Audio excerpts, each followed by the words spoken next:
क्या बताते हैं गरीबदास साहिब जी के इनने एक भी कर्ता में ना साधी, एक कर्ता को भी फाइनल नहीं मान्या, 9 ठहरा दिए, 9 अवतार 9 भगवान, और 10वां अवतार और आवेगा, 10वां अवतार और आवेगा निकलंक नाम तय, कलयुग के एंड में, कलयुग के अंत में।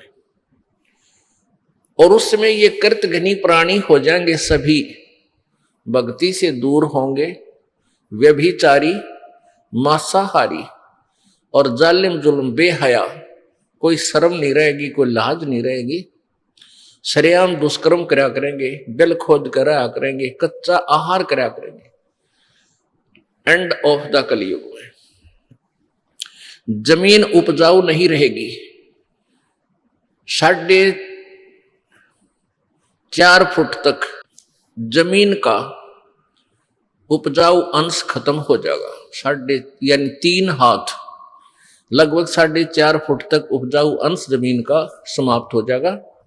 कोई भी फलदार वृक्ष नहीं उगेंगे, ना कोई फसल होया करेगी, और वर्षा नहीं होया करेगी। प्रदूषण इतना हो जाएगा कि वर्षा ऐसे होगी जैसे ओस गिरा करे, और सभी प्राणी कच्चा ही गोश्त मांस खाया करेंगे।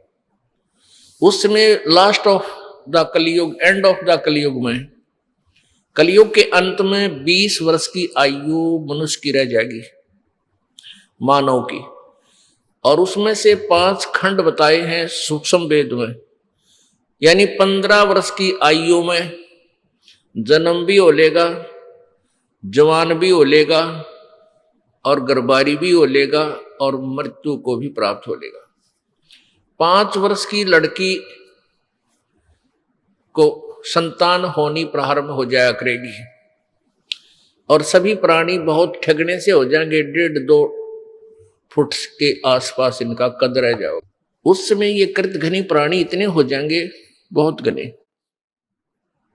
उस समय कुछ एक पुण्यात्मा रहेंगी जो तब भी भगवान से डरने वाली होंगी। वो होंगे ऐसे ही, मांसाहारी भी होंगे, लेकिन जगह भगवान की अवश्य होगी।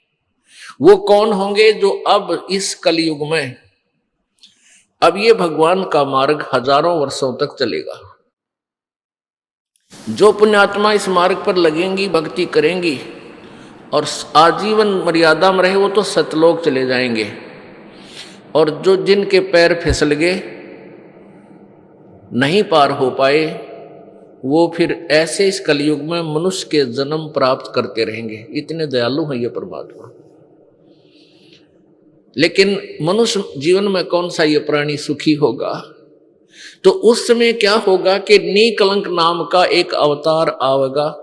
वो कौन होगा? राजा हरिश्चंद्र की आत्मा होगी।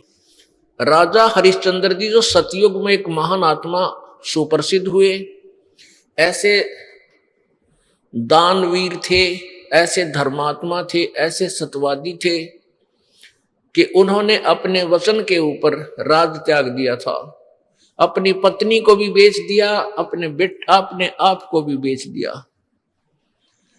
अपने सत्य की रक्षा की, जिस कारण से प्रसन्न होकर के प्रभु ने उसको विष्णु लोक में स्थान दे दिया। अब वो विष्णु लोक में है अपने पूर्व जन्म के पुण्यों के कारण। और जब वहां से इस पुण्यात्मा को 10वां अवतार बनाकर यू काल भेजेगा। यो गीता जी में कहता है कि मैं अपने अंश अवतार रचता हूं और फिर उनमें प्रवेश करके सारा काम करता हूं। इसलिए गीता जी अध्याय नंबर 4 के श्लोक नंबर 5 और 9 में कहा कि अर्जुन, तेरे और मेरे बहुत जन्म हो चुके हैं, तू नहीं जानता मैं जानता हूं।